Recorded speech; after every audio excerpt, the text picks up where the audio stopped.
Handa na ba ang inyong mga puso para sa isang kwentong magpapatunay na may mga katahimikan na mas malakas pa sa anumang sigaw? Na may mga sugat na hindi kayang gamutin ng kahit anong halaga ng salapi? Halina't pakinggan natin ang isang salaysay tungkol sa isang inang gagawin ang lahat para sa kanyang anak. Pero paano kung ang lahat ng iyon ay mali? Paano kung ang lunas na kanyang hinahanap ay hindi matatagpuan sa siyensya, kundi sa isang simpleng kabutihang loob na magmumula sa lugar na hindi niya inaasahan? Ang sleek na kulay pilak na aparato ay kasing lamig ng marmol na sahig ng mansyon. Dahan-dahan, halos hindi humihinga. Inilapat ito ni Bataluman, Bata del Sol, sa likod ng tainga ng kanyang 6 na taong gulang na anak, si Sinag. Ang NeuroSync AI hearing aid galing pa sa Germany. Milyon-milyong piso ang halaga. Ito na raw ang pinakabagong teknolohiya. Ang huling pag-asa. Hinintay niya. 1 segundo, 5, 10. Walang nangyari. Si Sinag ay nanatiling nakatitig sa kawalan, ang kanyang mga mata na kasing ganda ng mga bituin ay walang emosyon, ang kanyang bibig ay isang perpektong linya ng katahimikan. Hindi man lang siya kumurap, hindi gumalaw. Para siyang isang manika na gawa sa porselana, maganda, basagin, at walang buhay. Isang pamilyar na bigat ang dumagan sa dibdib ni Bata. Bigo na naman. Dahan-dahan niyang inalis ang aparato. Ang katahimikan sa loob ng malawak na silid-aralan ni Sinag ay nakabibingi. Bawat sulok ng mansyon ng Paraiso Silangan ay sumisigaw sa karangyaan. Mga chandelier na gawa sa kristal, mga painting ng mga pambansang alagad ng sining, mga muwebles na inukit pa sa Europa. Ngunit ang lahat ng iyon ay walang silbi. Ang lahat ng iyon ay nababalot sa katahimikan na ibinilanggo ng kanyang sariling anak. Tumayo si Bata at lumakad palabas. Ang tunog ng kanyang mga stiletto heels ay umaaling-awngaw sa pasilyo na parang martilyo. Napahinto siya sa tapat ng isang malaking family portrait na kuha 4 na taon na ang nakalipas. Nakangiti sila roon. Siya, ang kanyang asawang si Raja, at ang 2 taong gulang na si Sinag na nakaupo sa kanyang kandungan. Bago ang lahat. Bago ang diagnose na congenital deafness. Bago ang sigawan. Bago ang tunog ng nabasag na salamin. Bago ang aksidente. Mabilis niyang iniling ang ulo, pilit iwinawaksi ang alaala. Ang hapunan ay tulad ng dati. Isang mahabang mesa na gawa sa mahogany na kayang maglaman ng 30 tao, ngunit iisang plato lamang ang nakahain para sa kanya. Ang mga katulong ay gumagalaw sa paligid niya na parang mga anino, walang imik, maingat na hindi gumawa ng anumang ingay. Natutunan na nila. Ang ingay ay kaaway sa bahay na ito. Hindi niya ginalaw ang kanyang pagkain. Ang tanging naririnig niya ay ang tibok ng sarili niyang puso, isang malungkot na tambol sa kawalan. Pagkatapos ng hapunan, sa kanyang home office, hinarap niya ang huling gawain para sa araw na iyon. Ang pag-interview sa isang bagong kasambahay. Pumasok ang isang babaeng payat, nakasuot ng simpleng bestida. Ang kanyang mga kamay ay halatang sanay sa mabibigat na gawain. Mukha itong pagod, ngunit may dignidad sa kanyang mga mata. Dalisay Reyes po, sabi nito sa mahinang boses. Tiningnan ni Bata ang resume. Galing sa Estero de la Paciencia, isang byuda, may isang anak. May karanasan ka ba sa pag-aalaga ng bata? Tanong ni Bata. Ang kanyang boses ay malamig at formal, ang boses na ginagamit niya sa boardroom. Opo, ginang. Ang anak ko po, ako lang ang nag-alaga mula nang isilang siya. Tumango si Bata. Hindi niya alam kung bakit, ngunit may kung anong kakaiba sa babaeng ito. Isang kapayapaan na matagal na niyang hindi nararamdaman. You're hired! Anya, walang paligoy-ligoy. Magsimula ka bukas. 6:00 ng umaga. Walang late. Tumayo na si Dalisay para umalis, ngunit huminto ito sa may pinto. Lumingon ito, isang bahid ng pag-aalangan sa kanyang mukha. Ginang, pasensya na po sa abala. Pwede ko po bang itanong? Tinaasan siya ng kilay ni bata. Wala po kasing mag-aalaga sa anak ko bukas. 6 na taon na po siya. Pwede ko po ba siyang isama? Pangako po, hindi siya magiging magulo. Pagsasabihan ko po siya na manatili lang sa isang tabi. Nangunot ang noo ni bata. Isa pang tao. Isa pang posibleng ingay sa kanyang tahimik na mundo. Ngunit pagod na siyang makipagtalo. Pagod na siya sa lahat. Sige, sagot niya ng walang gana.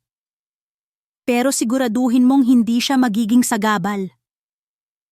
Hindi niya alam, sa kanyang pagpayag, na ang desisyong iyon ang magiging unang bato na gigiba sa mga pader ng mansyon ng katahimikan na siya mismo ang nagtayo. Mahigpit ang hawak ni Dalisay sa maliit na kamay ng kanyang anak na si Hiraya habang bumababa sila ng jeep. Ang ingay ng Maynila sa umaga, busina ng mga sasakyan, sigaw ng mga tindera, tawanan ng mga nag-aalmusal sa karinderya, ay musika sa kanilang pandinig. Ito ang kanilang mundo. Magulo, maingay, ngunit buhay na buhay. Hiraya anak! Bulong ni Dalisay habang papalapit sila sa isang mataas na pader na gawa sa bato. Tandaan mo ang sinabi ko, ha? Huwag kang malikot. Huwag kang maingay. Maging mabait ka. Tumango si Hiraya. Ang kanyang mga mata ay nanlalaki habang tinitingala ang dambuhalang gate na bakal ng paraiso silangan. Para itong tarangkahan ng isang kaharian sa mga librong pambata. Nang bumukas ang gate, tila napipi ang lahat ng ingay mula sa labas. Pumasok sila sa isang ibang mundo. Ang hangin ay mas malinis. Ang damo ay perpekto ang gupit. Ang tanging naririnig nila ay ang marahang lagaslas ng tubig mula sa isang fountain at ang sarili nilang mga yapak sa malinis na daanan. Sinalubong sila ng isang unipormadong mayordoma na seryoso ang muka at dinala sila sa loob ng mansyon. Napakapit lalo si Hiraya sa kanyang ina. Ang sahig ay sobrang kintab na parang salamin. Ang mga pader ay napakataas na parang simbahan. Ang lahat ay malawak, malamig, at tahimik. Nakakapanibago. Dinala sila sa isang silid na mas malaki pa sa buong bahay nila sa Estero de la Paciencia. Isa itong playroom. Puno ito ng mga laruan na ngayon lang nakita ni Hiraya sa tanang buhay niya. Isang bahay manika na kasing laki niya, mga debateryang sasakyan, daan-daang libro. At sa gitna ng lahat ng iyon, nakaupo sa sahig ang isang batang babae, si Sinag. Nakasuot ito ng puting bestida na walang bahid ng dumi. Ang kanyang buhok ay itim at makintab na may lasong kulay rosas. Nakatingin lang ito sa isang set ng mga building blocks, ngunit hindi naman nito ginagalaw. Para siyang anghel na nahulog mula sa langit. Isang anghel na malungkot. Anak, dito ka lang muna ha? Sabi ni Dalisay kay Hiraya. Huwag mong aawayin si Sinag. Lumapit si Hiraya kay Sinag. Ngumiti siya. Ang ngiting laging nakakatunaw sa puso ni Dalisay. Hi! Ako si Hiraya! Masiglang sabi niya. Gusto mo maglaro? Hindi lumingon si Sinag. Hindi kumibo. Sinubukan ulit ni Hiraya. Kumuha siya ng isang pulang bola at dahan-dahang iginulong ito palapit kay Sinag. Gumulong ang bola hanggang sa tumama ito sa paa ng bata. Pero wala pa ring reaksyon. Tila ba isa itong pader na hindi kayang abutin. Sa buong umaga, habang si Dalisay ay naglilinis, palihim niyang sinisilip ang dalawang bata. Si Hiraya ay hindi sumuko. Nagkwento siya, kumanta, nagsayaw. Ginawa niya ang lahat para makuha ang atensyon ni Sinag. Pero si Sinag ay nanatili sa kanyang tahimik na mundo. Nakaramdam ng awa si Dalisay para sa batang mayaman. Nasa kanya na ang lahat, pero bakit parang kulang na kulang? Mula sa malayo, sa may pasilyo, nakita ni Dalisay ang anino ni Ginang Bataluman. Nakatayo ito roon, nanonood, ang kanyang mukha ay hindi mabasa. Kinabahan si Dalisay. Baka isipin ng Ginang na ginugulo ng kanyang anak si Sinag. Bandang hapon, habang naghahanda si Dalisay ng merienda, narinig niya ang isang malakas na tunog. Klang! Isang metal na tray ang nalaglag ni Hiraya sa sahig na gawa sa marmol. Napuno ng nakabibinging ingay ang buong kusina. Nanlaki ang mata ni Dalisay, handa nang sawayin ang kanyang anak. Inaasahan niyang lalabas si Ginang Bataluman anumang oras para magalit. Pero bago pa siya makapagsalita, napansin niya ang isang bagay na mas nakakagulat. Doon sa playroom, nakita niyang napatalon si Sinag. Bahagyang umangat ang kanyang mga balikat. Ang kanyang ulo ay napaatras ng kaunti, at ang kanyang mga mata, sa unang pagkakataon, ay nagpakita ng isang malinaw na emosyon. Gulat. Takot. Napatigil si Hiraya, hindi dahil sa nalaglag niyang tray, kundi dahil sa nakita niyang reaksyon ni Sinag. Tumingin siya sa kanyang ina, ang kanyang noo ay nakakunot sa pagkalito. Ang isang batang hindi nakakarinig ay hindi dapat magugulat sa isang malakas na ingay. Hindi maalis sa isip ni Hiraya ang nangyari kahapon. Ang pagtalon ni Sinag. Ang gulat sa mga mata nito. Nagulat siya, paulit-ulit na sabi ni Hiraya sa kanyang sarili habang pinapanood niya si Sinag na nag-iisang naglalaro sa sahig. Paano siya magugulat kung hindi naman niya narinig? May isang sikreto sa bahay na ito. Isang sikretong kasing tahimik ni Sinag. At si Hiraya, na likas na mausisa, ay desididong alamin ito. Pero hindi niya sinabi sa nanay niya. Nakita niya ang pag-aalala sa mukha ni Nanay Dalisay tuwing tinitingnan nito si Sinag, at ang takot tuwing dadaan si Ginang Bataluman. Ang mga matatanda, naisip ni Hiraya, ay masyadong maraming iniisip. Baka lalo lang silang mag-alala. Ito ay sikreto nilang dalawa ni Sinag. Kinabukasan, habang abala ang kanyang ina sa paglilinis sa kabilang kwarto, sinimulan ni Hiraya ang kanyang maliit na imbestigasyon. Dahan-dahan siyang lumakad sa likuran ni Sinag, na noon ay abala sa pag-aayos ng mga makukulay na blok. Tumingin si Hiraya sa may pinto, para siguraduhing walang nakatingin. Huminga siya ng malalim. Sinag! Bulong niya, sapat lang ang lakas para marinig kung malapit. Walang nangyari. Sinubukan niya ulit, mas malapit ng kaunti. Sinag! At doon, nakita niya ito. Ang bahagyang pag-angat ng balikat ni Sinag. Isang kibot. Napakaliit, pero nandoon. Isang patunay. Napangiti si Hiraya. Hindi nga bingi si Sinag. Natatakot lang siguro siya sa ingay. Pero paano sila maglalaro kung ayaw ni Sinag ng tunog? Nag-isip ng malalim si Hiraya. May mga tunog na hindi nakakatakot.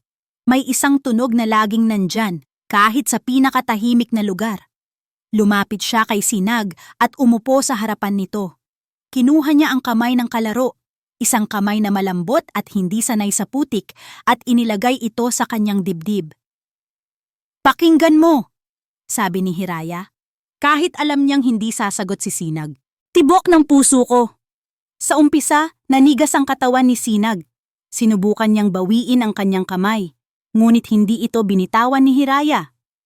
Nginitian niya lang ito, isang ngiting nagsasabing, huwag kang mag-alala, laro lang ito. Maya-maya, unti-unting lumuwag ang pagkakakuyom ng mga daliri ni Sinag. Tumingin ito sa kanya, ang mga mata nito ay nagtatanong. Pagkatapos ay si Hiraya naman. Maingat, na parang nakikinig sa isang ibong ayaw niyang mapalipad, Idinikit niya ang kanyang tainga sa dibdib ni Sinag. Tumtug, tumtug, tumtug. Ang payapa at ritmikong tunog ng isang malusog na puso. Ang pinakatotoong tunog sa loob ng buong mansyon. Naging laro nila iyon. Ang kanilang sikretong laro. Araw-araw, kapag walang nakatingin, gagawin nila ito. Makinig sa puso, ang tawag ni Hiraya dito. Sa bawat araw na lumilipas, mas lalong nagiging komportable si Sinag. Minsan, kapag naglalaro sila, tinititigan siya ni Sinag ng diretso sa mata. Sa unang pagkakataon, hindi iyon blanko. Mayroon itong kislap, isang kislap ng pagtatanong, ng pagtataka. Nakikita ni Nanay Dalisay ang kanilang pagiging malapit. Ngumingiti ito, pero may bahid pa rin ng kaba sa kanyang mga mata. Isang hapon, habang masaya silang naglalaro ng makinig sa puso sa ilalim ng mesa para walang makakita, isang bagay na kamangha-mangha ang nangyari. Dahil sa kiliti ng buhok ni Hiraya, napangiti si Sinag. Isang tunay na ngiti. At kasabay ng ngiting iyon, isang maliit na tunog ang kumawala mula sa kanyang mga labi. Isang mahinang ungol. Hindi salita, pero isang tunog. Isang tunay na tunog. Nanlaki ang mata ni Hiraya sa tuwa. Narinig niya. Nagsalita siya. Kahit kaunti. Tumingala siya, handa nang isigaw ang magandang balita sa kanyang ina. Ngunit natigilan siya. Nakatayo sa may pinto si Ginang Bataluman. At ang kanyang muka ay puno ng galit. Galit. Iyon ang unang salitang pumasok sa isip ni Bataluman nang makita niya ang eksena sa ilalim ng mesa. Isang galit na kasing talim ng yelo, mabilis na kumalat sa kanyang mga ugat. Anong karapatan ng anak ng katulong na ito na lapastanganin ang kanyang anak? Anong klasing laro iyon? Nagbubulungan, nagdidikit-dikit na parang mga hayop sa kalye. At ang tunog na iyon, ang ungol na iyon mula kay Sinag, hindi iyon pagsasalita. Iyon ay isang hakbang paatras. Isang tunog na hindi nararapat sa isang Montesillo. Hindi siya nagsalita. Isang matalim na tingin lang ang ipinukol niya sa dalawang bata. Agad na naramdaman ni Hiraya ang lamig. Mabilis itong lumayo kay Sinag at tumakbo sa likod ng kanyang ina na kararating lang. Si Sinag naman, nang makita ang nag-aapoy na mga mata ng kanyang ina, ay muling bumalik sa kanyang shell. Ang maliit na kislap na nakita ni Hiraya kanina ay naglaho, napalitan ng pamilyar na blangkong tingin. Para siyang kandilang biglang hinipan. Sa opisina ko. Ngayon din? Utos ni Bata kay Dalisay. Ang kanyang boses ay kalmado, ngunit may bigat na parang bakal. Nanginginig na sumunod si Dalisay. Sa loob ng opisina, nanatili itong nakayuko habang si Bata ay paikot-ikot na parang isang leon na handang manila. Anong klasing kahalayan ang itinuturo mo sa anak mo, Dalisay? Simula ni Bata, bawat salita ay may diin. At anong karapatan niyang dalhin ang dumi mula sa estero de la Paciencia sa loob ng pamamahay ko? Ginang, paumanhin po. Naglalaro lang po sila. Halos pabulong na sagot ni Dalisay. Wala pong masama sa kanilang ginagawa. Walang masama? Tumawa si Bata, isang tawang walang kagalakan. Ang anak ko ay may espesyal na kondisyon. Kailangan niya ng propesyonal na tulong, hindi ng mga larong kalye mula sa isang batang hindi mo maturuan ng tamang asal. Pero Ginang, Sinag po, huwag mong babanggitin ang pangalan ng anak ko! Sigaw ni Bata, at sa wakas, lumabas ang galit na kanina pa niya pinipigilan. Hindi mo siya naiintindihan! Walang sino man sa inyo ang nakakaintindi! Milyon-milyon ang ginagastos ko para sa kanya, para sa mga pinakamahuhusay na doktor at teknolohiya, tapos hahayaan ko lang ang anak mo na sirain ang lahat? Napayuko lalo si Dalisay, ang kanyang mga balikat ay nanginginig. Mula ngayon, patuloy ni Bata, mas mababa na ang boses ngunit mas nakakatakot. Bawal nang lumapit ang anak mo kay Sinag. 1 metro. Iyan ang distansya. Naiintindihan mo ba? Isa pang pagkakamali, Dalisay, at sa labas ka na ng gate na yan pulutin kasama ng anak mo. Tumangulang si Dalisay. Hindi na makapagsalita. Nang gabing iyon, hindi mapakali si bata. Ang galit niya ay napalitan ng isang pamilyar na bisita. Ang takot. Takot na nabibigo siya. Takot na habang buhay nang mananatiling ganito si Sinag. Sa kanyang pagtulog, binangungot siya. Muli niyang nakita ang hagdanan. Ang sigawan nila ni Raja. Ang pagtulak. Ang pagkahulog. Ang matinding sakit.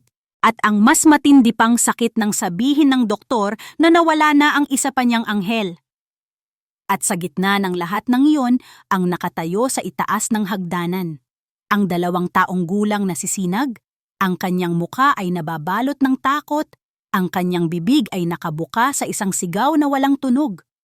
Nagising si bata na humihingal, ang kanyang damit ay basang-basa ng pawis.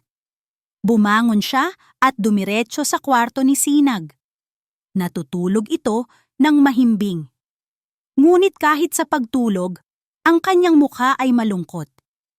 Kinabukasan, nakita ni bata si Dalisay sa may sala. Tahimik itong nag-aayos ng isang maliit na bag. Ang mga damit ni Hiraya. Aalis na sila. Isang bahagi ni bata ang nakaramdam ng tagumpay. Ngunit isang bahagi ang nakaramdam ng hiya. Tumalikod na si bata para bumalik sa kanyang opisina. Ngunit isang boses ang pumigil sa kanya. Ginang! Lumingon siya. Nakatayo si Dalisay.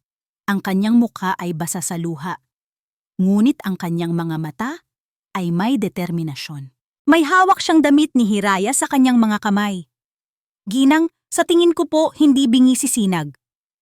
Sa tingin ko po hindi bingi si Sinag.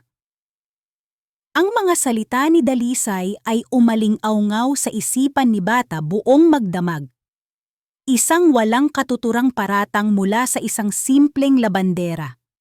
Isang sampal sa milyon-milyong pisong ginastos niya sa mga opinyon ng pinakamahuhusay na espesyalista sa buong mundo.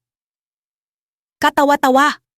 Bulong ni bata sa sarili habang nakaupo sa kanyang opisina kinabukasan. Sinabihan na niya si Dalisay na huwag nang pumasok. Ngunit ang mga salita nito ay parang isang tinik na bumaon sa kanyang lalamunan. Hindi niya mapigilan. Binuksan niya ang kanyang laptop. Sa halip na mga ulat sa stock market, ang kanyang mga daliri ay nag-type ng ibang pangalan. Isang pangalan na narinig niya noon sa isang charity ball. Isang pangalan na iniiwasan niya dahil hindi ito nakabase sa teknolohiya, kundi sa isang bagay na hindi niya kayang sukatin. Ang isip, Dr. Gunita De Leon, Child Psychologist. Ang isang tawag sa telepono ay sapat na. Bilang si Bataluman del Sol, walang pintong hindi bumubukas para sa kanya. I need an independent assessment of my daughter. As soon as possible, sabi niya sa telepono, ang kanyang boses ay walang bakas ng pag-aalinlangan na nararamdaman niya sa loob. Si Dr. Gunita De Leon ay hindi tulad ng mga doktor na nakasanayan ni bata. Wala itong dalang mga komplikadong aparato. Ang kanyang mga mata ay malumanay at ang kanyang ngiti ay totoo. Pumasok siya sa playroom ni Sinag hindi bilang isang doktor, kundi bilang isang panauhin. Pinanood sila ni bata mula sa bahagyang nakabukas na pinto. Hindi pinilit ni Dr. Gunita si Sinag. Umupo lang ito sa sahig at nagsimulang maglaro ng mga puppet. Nagkwento siya sa mga manika, ang kanyang boses ay mahina at masigla. Paminsan-minsan, sa gitna ng kanyang kwento, patutunugin niya ang isang maliit na kampanilya. At sa bawat tunog ng kampanilya, nakikita ni bata ang bahagyang paggalaw sa mga mata ni Sinag. Isang halos hindi mahahalata, ngunit tiyak na reaksyon. Ang puso ni bata ay nagsimulang tumibok ng mas mabilis. Pagkatapos ng isang oras, pumasok si Dr. Gunita sa kanyang opisina. Umupo ito sa tapat niya. Ang kanyang muka ay kalmado. "So, what's your assessment, doctor?" Tanong ni Bata, sinisikap na panatilihin ang kanyang malamig na composure. "What new expensive machine do I need to buy this time?" Hindi ngumiti si Dr. Gunita. Tinitigan niya si Bata ng diretso sa mata. "Ginang Del Sol, wala po kayong kailangang bilhin." "What do you mean?" "I conducted a series of auditory response tests using non-invasive methods," paliwanag ng doktora. "Perpekto po ang pandinig ng anak ninyo." Ang mga salitang iyon ay parang isang suntok sa sikmura ni Bata. "Imposible!" Anya, ang kanyang boses ay tumaas. "I have reports from the best audiologists in the world!" Ang mga report na iyon ay sumusukat sa reaksyon ng isang pasyente sa tunog. Mahinahong sagot ni Dr. Gunita. Pero paano kung ang pasyente ay kusang pinipili na huwag mag-react? Natigilan si Bata. Anong ibig mong sabihin? Huminga ng malalim si Dr. Gunita bago ibigay ang hatol. "Your daughter can hear perfectly, Mrs. Del Sol, but she chose not to speak." Isang nakabibinging katahimikan ang pumuno sa pagitan nila. Ang tanging maririnig ay ang paghahabol ni Bata sa kanyang hininga. "Your daughter is suffering from a rare trauma-based anxiety disorder called selective mutism," patuloy ng doktora. Hindi ito depekto sa tainga o sa lalamunan. Ito ay isang mekanismo ng pagtatanggol. May isang bagay siyang narinig. Isang bagay na sobrang sakit, na nagpasya ang kanyang isip na protektahan ang sarili sa pamamagitan ng paglikha ng isang mundo na walang tunog. Gumuho ang mundo ni Bata. Ang lahat ng kanyang pinaniniwalaan. Ang lahat ng kanyang ginawa. Lahat ay mali. Tumingin sa kanya si Dr. Gunita. Ang kanyang mga mata ay puno ng pag-unawa, ngunit ang kanyang tanong ay kasing talim ng isang kutsilyo. "Mayroon bang nangyari noong 2 taong gulang siya, Ginang Del Sol? Isang bagay na ayaw niyang marinig muli? Mayroon bang nangyari noong 2 taong gulang siya?" Ang tanong ni Doktor. Gunita ay parang isang susi na nagbukas ng isang pintong matagal nang ikinadena at ikinandado ni Bata sa pinakamadilim na sulok ng kanyang alaala. Bigla, wala na siya sa kanyang malamig na opisina. Bumalik siya sa araw na iyon. Ang sigawan. Ang boses ni Raja, na puno ng galit dahil sa pagkalugi ng isang negosyo, ay umaalingaw-ngaw sa buong mansyon. Ang mga salita niya ay parang mga batong ipinupukol sa kanya. "Wala kang kwenta! Palagi ka na lang tama! Palibhasa, pera ng pamilya mo ang daladala mo!" Ang pag-akyat niya sa engrandeng hagdanan, nanginginig, umiiyak, sinusubukang takasan ang mga masasakit na salita. Ang paghabol ni Raja, ang paghila sa kanyang braso. Ang pagtulak, hindi iyon malakas na tulak, ngunit sapat na. Sapat na para mawalan siya ng balanse sa pinakatuktok ng hagdanan. Ang kanyang mga paa ay nadula sa makintab na marmol. Ang kanyang mundo ay umikot. Ang pagbagsak, ang matinding sakit sa kanyang likod. At ang mas matinding sakit, isang pagkirot na nakasentro sa kanyang sinapupunan. At sa gitna ng lahat, isang imahe na tumatak sa kanyang isipan na parang mainit na bakal. Ang 2 taong gulang na sisinag, nakatayo sa itaas ng hagdanan. Ang mga mata nito ay nanlalaki sa takot. Ang kanyang maliit na bibig ay nakabuka sa isang sigaw na hindi kailanman lumabas. Pagkatapos noon, ang lahat ay naging malabo. Ang ospital, ang malungkot na pag-iling ng doktor, ang mga salitang, "I'm sorry, Mrs. Montesillo, we lost the baby." ang pagkawala ng kanyang anak na lalaki bago pa man niya ito mayakap, at ang simula ng katahimikan ni Sinag. Humingal si Bata, bumalik sa kasalukuyan.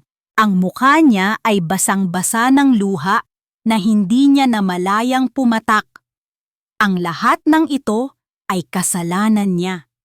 Ang kanyang pagmamatigas, ang kanyang pagtangging aminin ang katotohanan.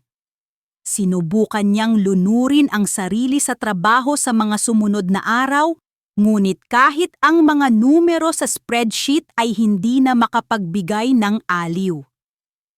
Ang imahe ni Sinag sa tuktok ng hagdanan ay palaging bumabalik. Ang kanyang kasalanan ay palaging sumusumbat. Isang hapon, habang nakatulala siya sa hardin, isang anino ang tumabon sa kanya. "Mukhang malalim ang iniisip mo, mahal ko." Nanigas si Bata. Ang boses na iyon, isang boses na hindi na niya dapat marinig muli sa loob ng mansyon na ito. Dahan-dahan siyang lumingon. Nakatayo roon si Raja Alon Montesillo.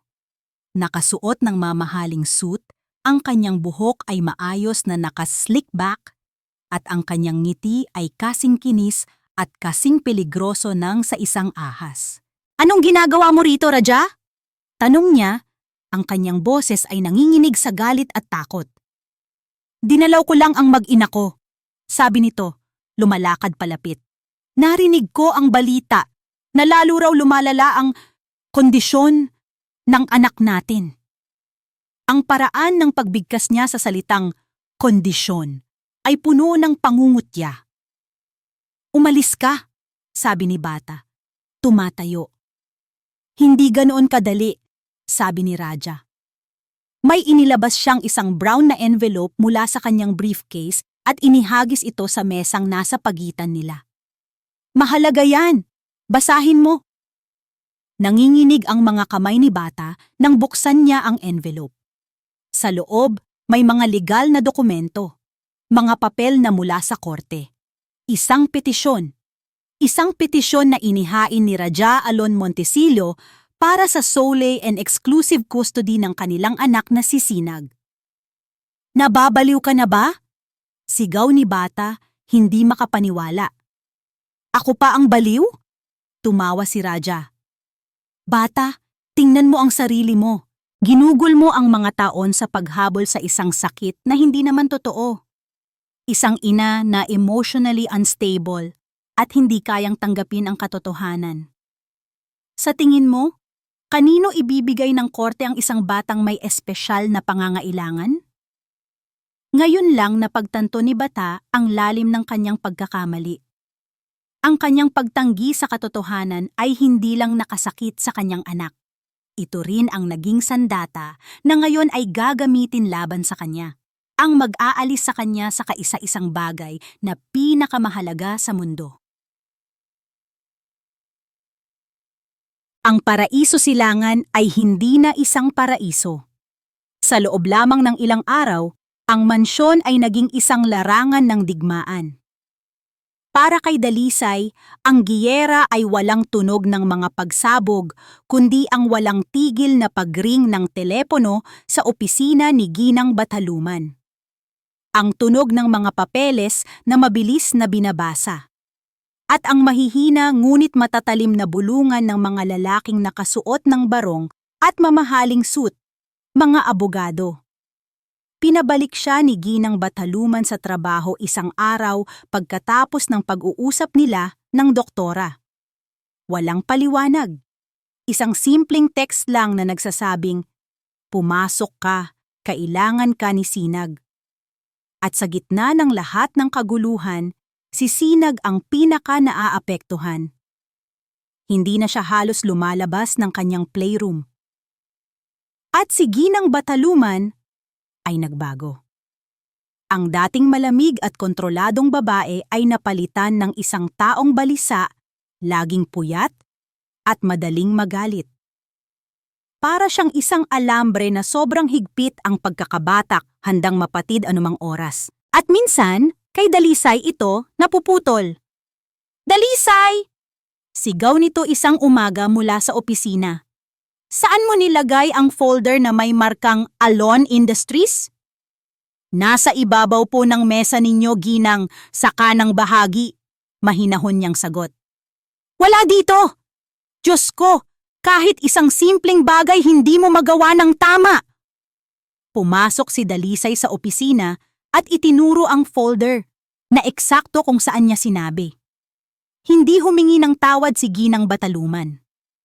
Kinuha lang nito ang folder at bumalik sa pakikipag-usap sa telepono. Tahimik na lamang na umalis si Dalisay, pasan ang sakit na hindi para sa kanya. Naiintindihan niya. Ang kanyang amo ay nasasaktan at natatakot. Ang tanging kapayapaan sa buong mansyon ay ang mga sandaling magkasama sina Sinag at Hiraya. Kahit pinagbawalan, nakakahanap ng paraan ang dalawang bata. Isang hapon, nakita ni Dalisay mula sa bintana ng kusina ang dalawa sa hardin. Pumitas si Hiraya ng isang bulaklak ng gumamela at maingat na inilagay sa likod ng tainga ni Sinag. Hindi sila nagsasalita. Pagkatapos, naupo sila sa damuhan at magkahawak kamay na pinanood ang mga ulap. Iyon ang kanilang mundo. Isang mundong walang sigawan, walang abogado, walang kaso sa korte. Tanging dalawang pusong nagkakaintindihan. Isang araw, dumating si Raja. Pilit itong ngumingiti. May dalang isang malaking teddy bear na mas malaki pa kay Sinag. Anak, andito na si Daddy, sabi nito sa malambing na boses na halatang peke. Nakita ni Dalisay ang lahat.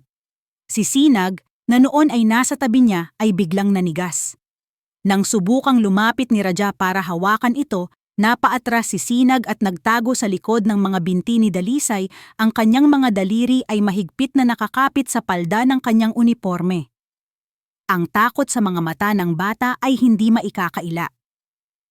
Ang ngiti ni Raja ay naglaho, napalitan ng isang tinging puno ng galit na ipinukol niya kay Dalisay bago tumalikod at umalis. Kinagabihan, habang naghahain si Dalisay ng kape para sa mga abogado ni Ginang Bataluman, narinig niya ang isang pag-uusap na hindi para sa kanya. "They're playing dirty, bata," sabi ng isang abogado. "They are trying to paint you as an unstable, negligent mother." "I am not negligent," sagot ni Ginang Bataluman. Ang boses ay basag. "Alam ko," sabi ng abogado. Pero inanunsyo ng kampo ni Raja na mayroon daw silang surprise witness sa unang hearing.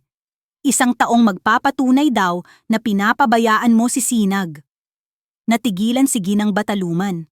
Nakita ni Dalisay ang pagbabago sa mukha nito. Ang galit ay nawala. Napalitan ng isang bagong uri ng takot. Isang takot na may kasamang realisasyon. Ang isang tao mula sa loob. Isang taong nakakita ng lahat. "Ang mga dati nating katulong," bulong ni Ginang Bataluman, ang kanyang mukha ay biglang namutla. Ang silid hukuman ay mas malamig pa kaysa sa kanyang opisina. Bawat tunog ay tila pinalalakas ng matataas na pader. Ang pagklik ng ballpen, ang pagbuklat ng mga pahina, ang bawat paghinga. Nakaupo si Bata sa tabi ng kanyang abogado. Ang kanyang mga kamay ay magkadikit sa ibabaw ng makintab na mesa, sinisikap na itago ang panginginig ng mga ito. Sa kabilang panig, nakaupo si Raja. Ang kanyang mukha ay nagpapakita ng isang maskara ng nag-aalalang ama. Isang napakagaling na aktor. Kasinungalingan. Lahat ng ito ay kasinungalingan.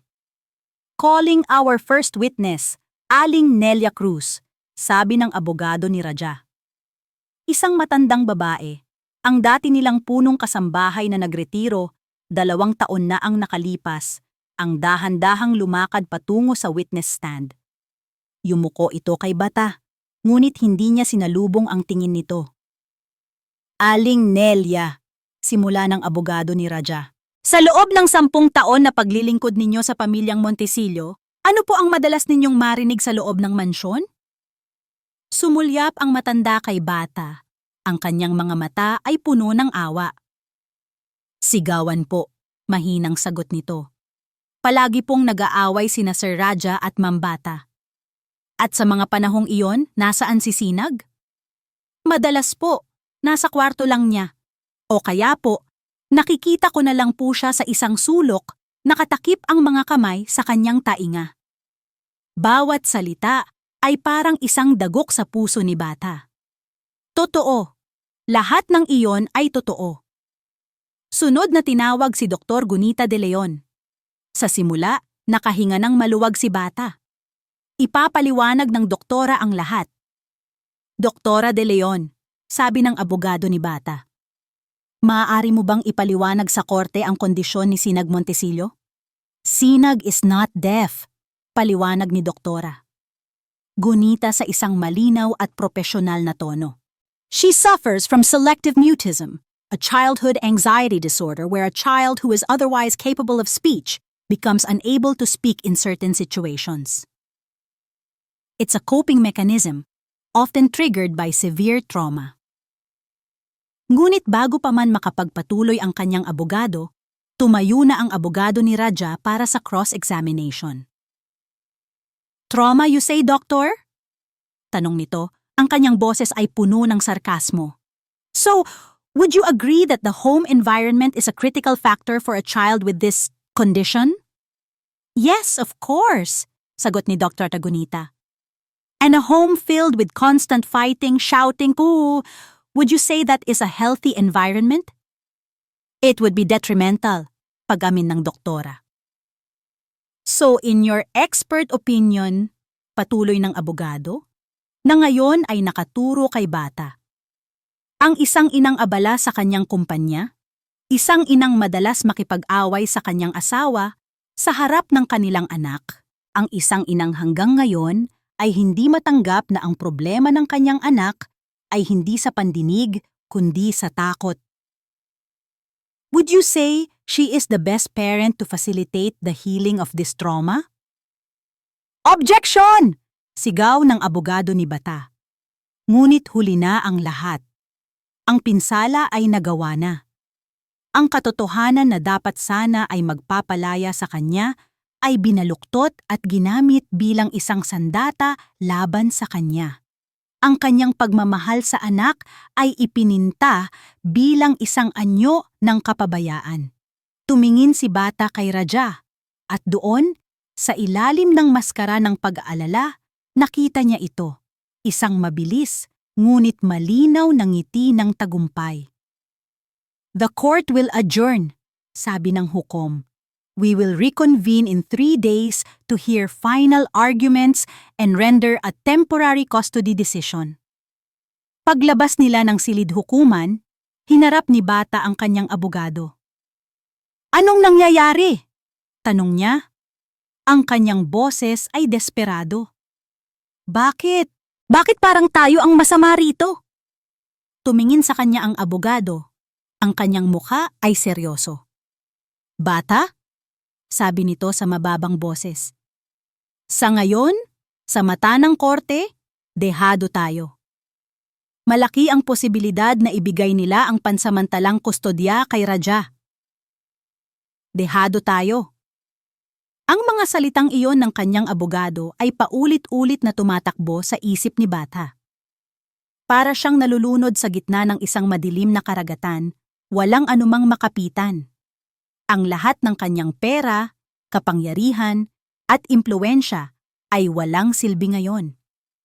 Sa mata ng batas, siya ay isang masamang ina. Ang gabi bago ang huling pagdinig ay ang pinakamahabang gabi sa kanyang buhay. Hindi siya makatulog. Bumangon siya mula sa kama at lumakad papunta sa kanyang walk-in closet, isang silid na mas malaki pa sa maraming bahay. Ngunit hindi ang mga damit na pang-designer o mga mamahaling alahas ang kanyang hinahanap. Sa pinakalikod na bahagi, sa ilalim ng mga lumang kumot, may isang kahon na gawa sa kahoy. Dinala niya ito pabalik sa kanyang kwarto at maingat na binuksan. Sa loob, naroon ang mga bagay na minsan lang niya tiningnan sa nakalipas na 4 na taon. Isang pares ng maliliit na medyas na kulay asul. Isang maliit na bonnet, isang ultrasound picture. ang mga alaala ng anak na hindi niya kailanman nakilala. At doon, habang yakap-yakap ang mga mumunting alaala, tuluyan na siyang bumigay. Humagulgol si Bata. Hindi isang iyak ng isang CEO. Hindi isang iyak ng isang Del Sol. Ito ay iyak ng isang ina. Isang ina na nabigo. Isang ina na nasasaktan. Isang ina na nawalan. Iniyak niya ang lahat.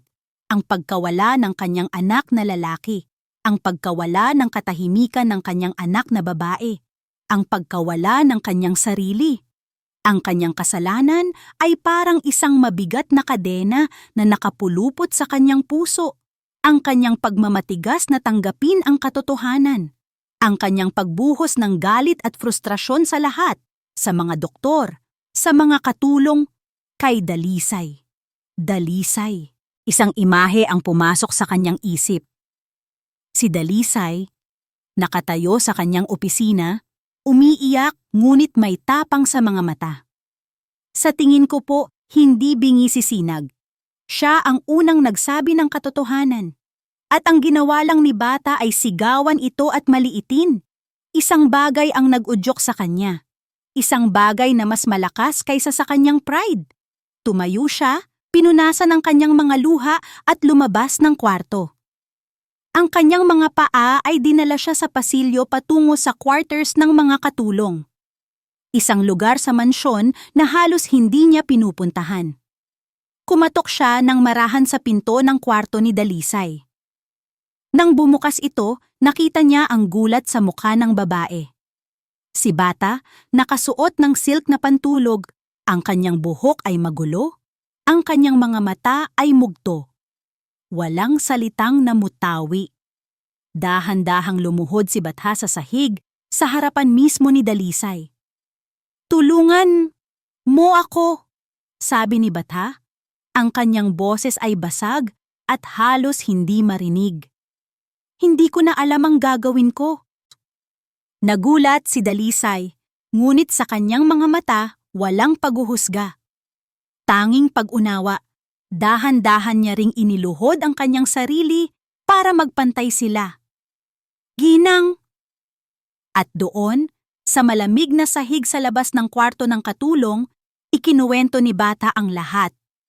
Ang away, ang pagkahulog, ang ospital, ang sanggol na nawala, ang takot sa mga mata ni Sinag, ang katahimikan, ang kasalanan na kinimkim niya sa loob ng maraming taon. Hindi nagsalita si Dalisay. Nakinig lang siya. Hinayaan niyang ilabas ni Bata ang lahat ng sakit, lahat ng bigat. Nang matapos si Bata, ang tanging maririnig ay ang kanyang mga hikbi. Hinawakan ni Dalisay ang kamay ni Bata. Ang kanyang kamay ay magaspang, ngunit ang hawak nito ay mainit at puno ng kalinga. "Ang mahalaga po ngayon ay si Sinag," sabi ni Dalisay sa isang mahinahon ngunit matatag na boses. "Kailangan ka ng anak mo, Ginang. Hindi ang CEO. Hindi ang may-ari ng mansyon. Ang kailangan niya ay ang kanyang ina. Kailangan niyang marinig ang katotohanan mula sa iyo." Tumingin si Bata kay Dalisay, at sa mga mata nito, nakita niya ang isang bagay na matagal na niyang hinahanap. Hindi awa, kundi pag-asa. Kinabukasan, pagpasok niya sa silid hukuman, mayroon ng ibang bigat sa kanyang mga balikat. Hindi na bigat ng kasalanan, kundi bigat ng determinasyon. Bago pa man magsimula ang sesyon, bumulong siya sa kanyang abogado. "Hayaan mo ako," sabi niya. "Ako na ang magsasalita." Walang tanong mula sa aking abogado. Simula ni Bata, ang kanyang boses ay nanginginig sa simula, ngunit unti-unting nagkakaroon ng lakas. Humarap siya sa hukom, ngunit ang kanyang mga salita ay para sa lahat ng nasa silid, para sa buong mundo. "Nais ko lang pong magsalita ng katotohanan." Tumingin siya kay Raja, na nakakunot ang noo, hindi inaasahan ang kanyang gagawin. "Totoo po," sabi ni Bata. Totoo pong ang aming tahanan ay napuno ng sigawan. Totoo pong naging abala ako sa aking trabaho. At totoo po na nabigo akong makita ang tunay na dahilan ng pananahimik ng aking anak. Ang bawat pag-amin ay parang isang tinik na binubunot mula sa kanyang dibdib. Masakit, ngunit kasabay nito ay isang uri ng kaluwagan. Pero ang lahat ng iyon ay hindi dahil sa wala akong pakialam. Patuloy niya, ang mga luha ay nagsisimula ng mamuo sa kanyang mga mata. Ang lahat ng iyon ay dahil sa takot. Takot na harapin ang katotohanang ako. Ako ang may kasalanan. Huminga siya ng malalim. Ito na, ang sandali ng katotohanan. 4 na taon na po ang nakalipas. Ang kanyang boses ay halos pabulong na ngayon. Nag-away kami ni Raja. Nahulog po ako sa hagdanan. At dahil doon, nawala po ang aming pangalawang anak, ang kapatid ni Sinag.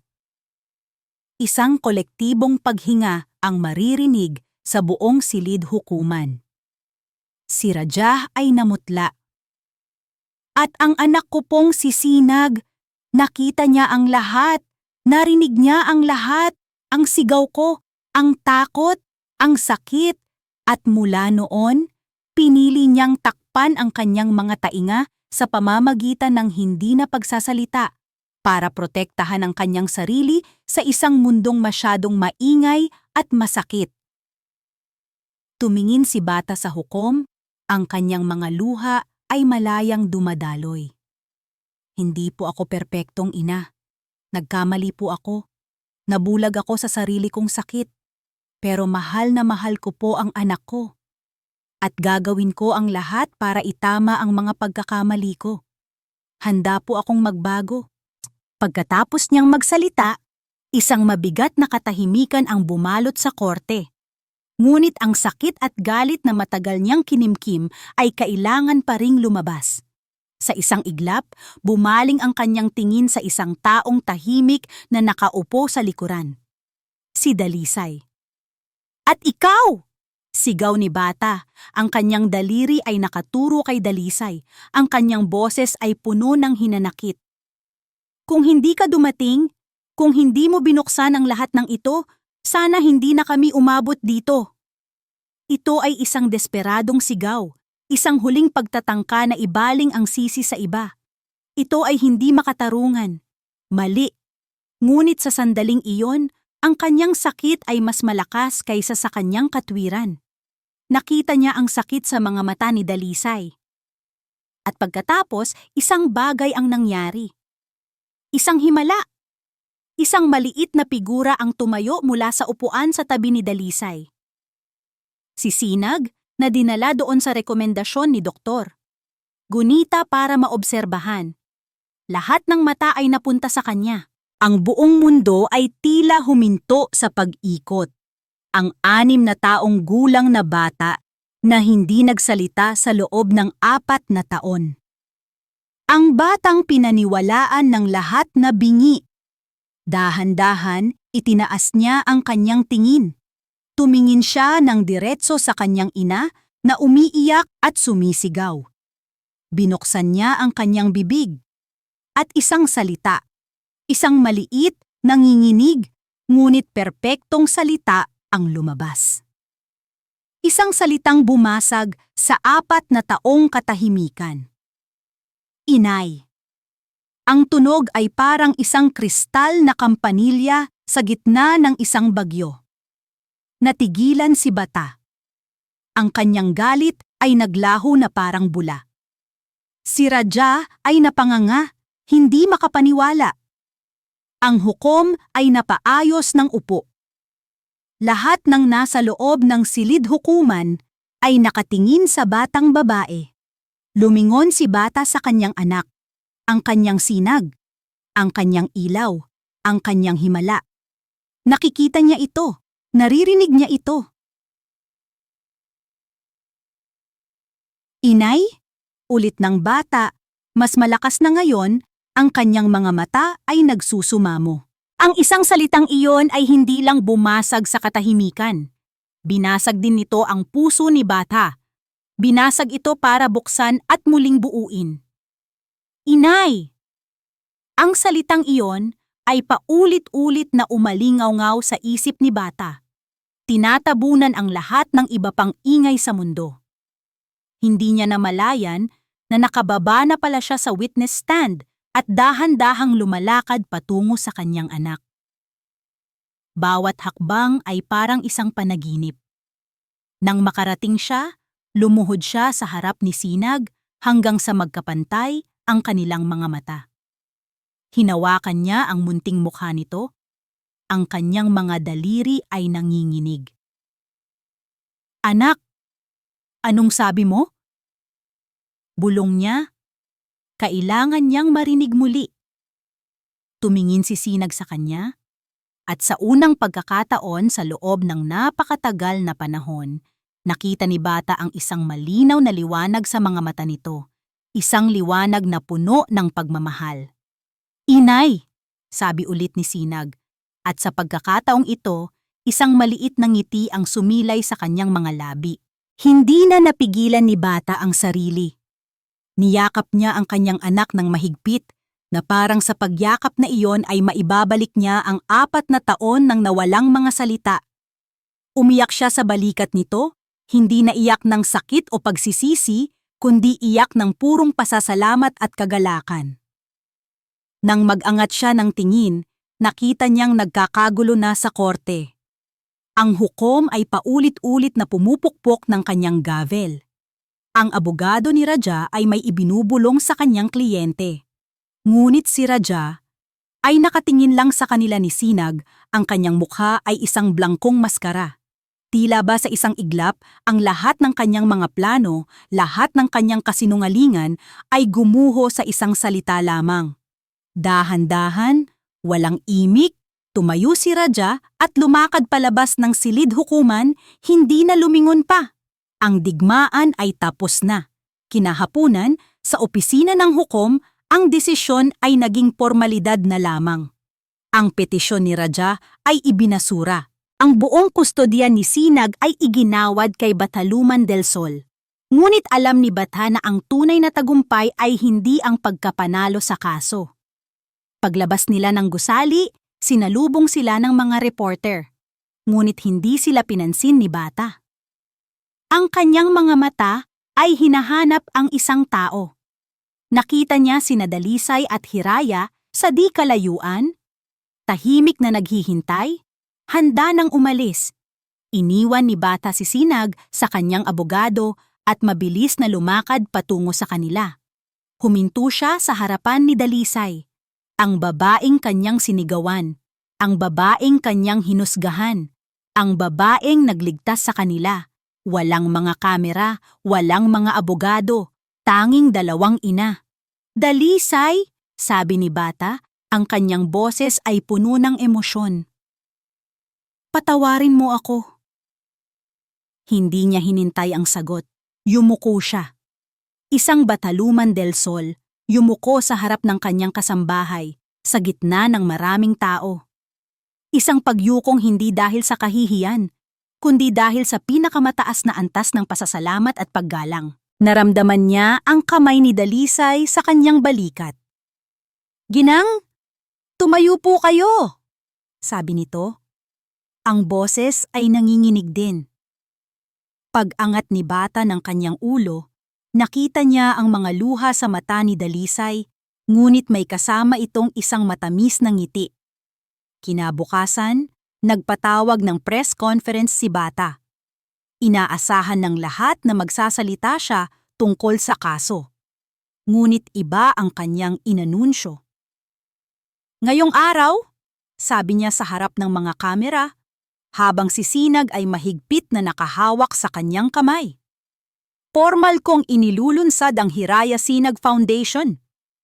Isang pundasyon na nakatuon sa pagbibigay ng libreng psychological assessment at therapy para sa mga batang nakaranas ng matinding trauma, lalo na sa mga komunidad na walang kakayahang magbayad para sa mga serbisyong ito. Ang pangalan pa lang ay sapat ng sagot sa lahat ng tanong. Sa gitna ng kaguluhan, tinanong ni Bata si Dalisay na manatili sa kanila. Bilang tagapamahala ng playroom, bilang kaibigan. Ngunit umiling si Dalisay. Tapos na po ang misyon ko dito, Ginang. Sabi nito ng may ngiti. Kailangan na naming umuwi ni Hiraya sa tunay naming mundo. Isang bahagi ni Bata ang nalungkot. Ngunit naintindihan niya, hindi lahat ng bayani ay nagsusuot ng kapa. Ang ilan ay nagsusuot ng simpleng bestida at umuuwi sa isang maliit na bahay sa tabi ng estero. Paano na sila ni Sinag ngayong wala na ang kanilang mga anghel na tagabantay? Lumipas ang 6 na buwan. Ang Paraiso Silangan ay isa ng tunay na paraiso. Hindi dahil sa mga mamahaling bagay sa loob nito, kundi dahil sa mga tunog na naririnig na ngayon sa mga pasilyo. Ang tunog ng pagtawa ni Sinag habang naghahabulan sila sa hardin. Ang tunog ng kanyang maliit na boses habang dahan-dahan niyang binabasa ang mga salita sa isang libro ng mga kwentong pambata. Ang baka ay sa bukid. Ang tunog ng kanilang mga kwentuhan tuwing hapunan sa mahabang mesa na dati simbolo ng kanyang kalungkutan. Natutunan ni Bata na ang pagiging ina ay hindi tungkol sa pagbili ng mga pinakamahusay na bagay. Ito ay tungkol sa pagbibigay ng pinakamahalagang bagay, ang kanyang oras. Hindi na siya ang CEO na laging nagmamadali. Mas madalas na siyang umuuwi ng maaga at minsan sa bahay na lang siya nagtatrabaho. Dahil natuklasan niya na ang pinakamahalagang merger sa buong mundo ay ang pagsasanib ng kanyang puso at ng puso ng kanyang anak. Isang Sabado ng umaga, habang nagdidilig sila ng mga rosas, biglang nagsalita si Sinag. Inay, namimiss ko po si Hiraya. Napangiti si Bata. Ako rin anak, ako rin. Hindi na sila nag-usap pa. Pagkatapos magbihis, sumakay sila sa kotse. Ngunit hindi sa isang luxury sedan na may driver. Sumakay sila sa isang simpleng SUV na si Bata mismo ang nagmamaneho. Itinuro sa kanya ng GPS ang daan patungo sa isang lugar na dati pangalan lang sa isang resume, ang Estero de la Paciencia. Ang mundo rito ay ibang-iba sa Paraiso Silangan. Ang mga eskinita ay masisikip. Ang mga bahay ay dikit-dikit. Maingay, magulo, ngunit puno ng buhay. Ang mga bata ay nagtatakbuhan sa kalsada. Ang mga ina ay nagtsitsismisan sa labas ng kanilang mga tindahan. Walang mataas na pader. Walang bakal na gate. Nang makita nila ang bahay ni Dalisay, isang maliit ngunit malinis na tahanan, nakita nila si Hiraya na naglalaro ng piko sa labas kasama ng ibang mga bata. Hiraya! Sigaw ni Sinag mula sa bintana ng kotse.